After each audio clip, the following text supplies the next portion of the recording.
Welcome to Raj Malhotra IAS Academy. My name is Harmaninder Singh and today we are going to discuss a very important topic in our new series, that is UPSC Explained series, and the topic is serological survey. So this topic was recently in news, तो आज हम इसको detail में discuss करते हैं. So recently news में था कि जो दिल्ली में सीरोलॉजिकल सर्वे कंडक्ट करा गया है, जिसके अकॉर्डिंग 23% ऑफ द पॉपुलेशन जो दिल्ली की है, तो it was affected by covid in the past. तो एट प्रेजेंट तो उनमें इन्फेक्शन नहीं है क्योंकि उनके ब्लड में इम्यूनोग्लोबुलिन जी टाइप जो एंटीबॉडीज़ हैं वो पाई गई हैं. तो एक्सपर्ट्स ने कहा कि ये बहुत ही अच्छी बात है बिकॉज इसका जो सही मीनिंग वो यही है कि जो सोसाइटी है उसमें हर्ड इम्यूनिटी जनरेट हो रही है. तो ये फ्यूचर के लिए एक बहुत अच्छी बात हो सकती है. अब न्यूज़ की बात करें तो जो सीरो सर्वेलेंस स्टडी है, ये सीरोलॉजिकल जो सर्वे है ये क्या है, तो इसको समझते हैं. तो ये जो टेस्ट था, it was conducted by national centre for disease control in new Delhi, and this national centre for disease control is under the administrative control of the directorate general of health services in the union ministry of health and family welfare. तो इसके under ये function करता है. इन्होंने ये जो study है ये कंडक्ट करी थी और इसके अकॉर्डिंग जो रिजल्ट्स आए हैं वो ये थे कि around 1/4 of the national capital has been expose to the novel corona virus in the past. But experts have said that it is a very good thing because it is a sign of the herd immunity. So अब इस test के under जो हुआ था 27 जून से 10 जुलाई तक, तो in that particular period 3000 cases were coming per day. तो वहाँ पर जो टोटल सैंपल्स लिए गए थे वो 21,387 थे और they were collected across the 11 district of the capital randomly. Okay, तो उसके बाद क्या हुआ कि उन्होंने जो सैंपल्स थे उसको डिवाइड कर दिया दो ग्रुप्स में, यानी कि एक था less than 18 years and other one was older.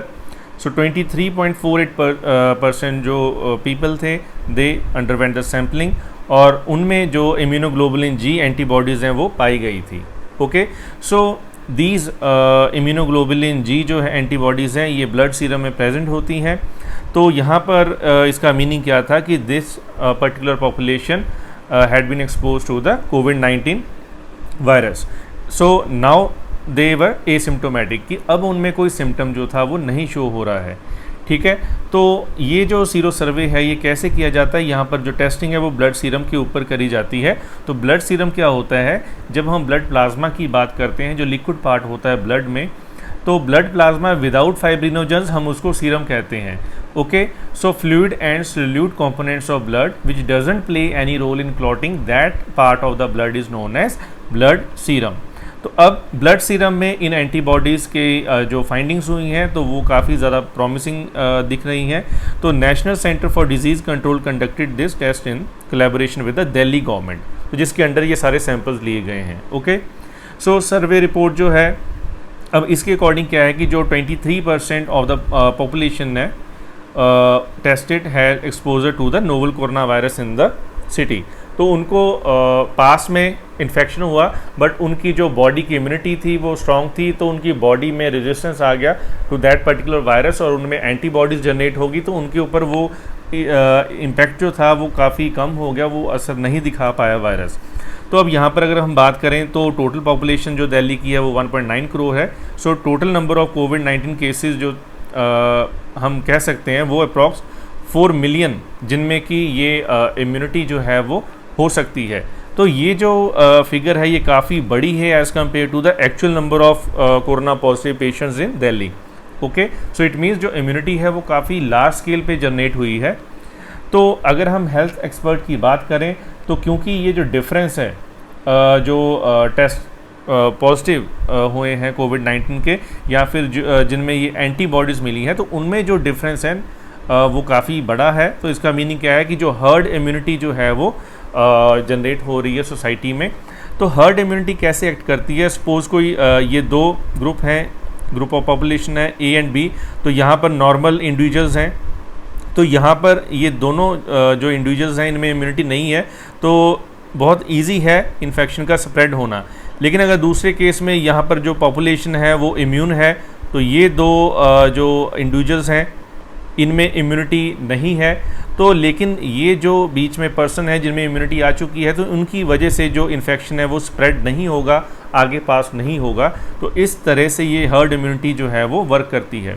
तो यहाँ पर ये जो डिफरेंस ज़्यादा होने की वजह से क्या है कि जो इन्फेक्शन है वो फर्दर स्प्रेड नहीं करेगा, ऐसे चांसेस बताए जा रहे हैं। ओके, सो नेक्स्ट अगर हम देखें तो only 6% of the Delhi population tested positive, ठीक है। तो इम्यूनिटी की अगर हम बात करें तो वो 1/4 है, तो ये एक बहुत बड़ा नंबर है। तो डॉक्टर SK सरीन जो हैं वो डायरेक्टर हैं institute of liver and biliary sciences के। तो उन्होंने क्या कहा है कि जो सेल्फ एक्वायर्ड एंटीबॉडीज़ हैं, तो इनका जो करेक्ट नंबर है, एग्जैक्ट नंबर है, वो अभी तक ना कुछ भी कहा नहीं जा सकता, पर ये बिल्कुल ज़रूर है कि फ्यूचर में जो है ये हेल्प करेगा इस वायरस से फाइट करने में। ओके, सो सीरो सर्वेलेंस जो है, जो सीरोलॉजिकल सर्वे है, तो ये डिटेक्ट करता है एंटीबॉडीज़ को, ठीक है। तो ये प्रेजेंस ऑफ स्पेसिफिक एंटीबॉडीज़ यानी कि IG इम्यूनोग्लोबुलिन G जो है, तो इसके बारे में बताएगा। तो ये जो इम्यूनोग्लोबुलिन G है ये 75% ऑफ द सीरम एंटीबॉडीज़ बनाती है और मोस्ट कॉमन एंटीबॉडी है जो कि ब्लड में पाई जाती है, और ये प्लाज्मा B सेल से जनरेट होती है, उससे बनती है। ओके, सो इससे इम्यूनिटी भी चेक होती है ताकि जो इम्यूनिटी टू सर्टेन डिजीज़ वो कितनी जनरेट हुई है उसके बारे में पता चलता है। And it also tells about the past infections. Okay, it doesn't give information about the active infections, it can give information about the past infections.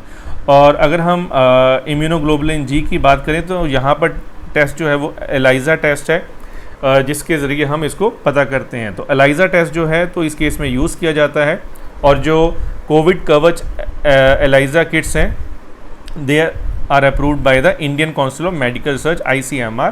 तो वो ELISA किट्स जो हैं वो इस सर्वे में यूज़ हुई हैं। ओके, तो इम्यूनोग्लोबुलिन G है, तो ये वही जो हमने अभी डिस्कस करा है कि 75% ऑफ द सीरम एंटीबॉडीज़ ये कॉन्स्टिट्यूट करती हैं, टाइप ऑफ एंटीबॉडी है। और in most of the covid patients at around 2 weeks तो ये जनरेट होती हैं जब उनमें इम्यूनिटी आती है। ओके, तो it remains in the blood even after recovery, यानी कि अगर ये ब्लड में प्रेजेंट है तो इसका मीनिंग क्या है कि वो पेशेंट जो है वो उस पर्टिकुलर डिजीज़ से रिकवर कर चुका है।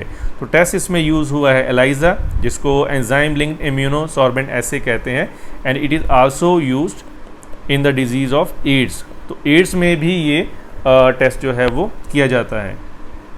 तो अगर हम गवर्नमेंट का रिस्पॉन्स की बात करें तो ये जो प्रोएक्टिव एफर्ट्स गवर्नमेंट ने यूज़ करे हैं to prevent the spread of covid, तो उससे बहुत ज़्यादा हेल्प मिली है, चाहे वो प्रॉम्प्ट लॉकडाउन हो, चाहे वो इफेक्टिव कंटेनमेंट हो, सर्वेलेंस मेथड्स हों, या फिर tracing and tracking of the patients हों।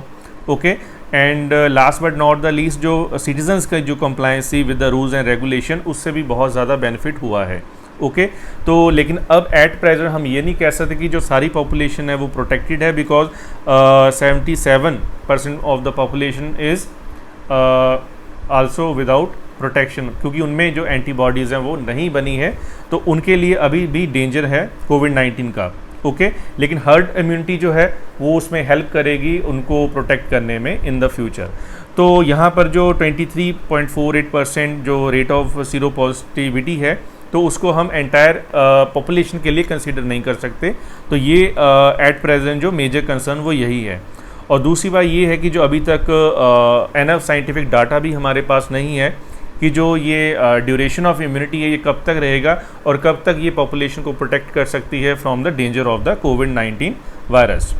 तो अगर हम वे फॉरवर्ड देखें इसमें, तो क्या हो सकता है कि ऐसा एक्सटेंसिव डाटा कलेक्शन होना चाहिए बाय द डिफरेंट गवर्नमेंट्स। जितना ये डाटा कलेक्ट होगा, हमें पॉपुलेशन का जो स्टेटस है वो पता चलेगा कि कितनी पॉपुलेशन में इम्यूनिटी है, तो उससे हमें जो फ्यूचर कोर्स चैनलाइज करने में, एफर्ट्स को चैनलाइज करने में बहुत ज़्यादा हेल्प मिलेगी।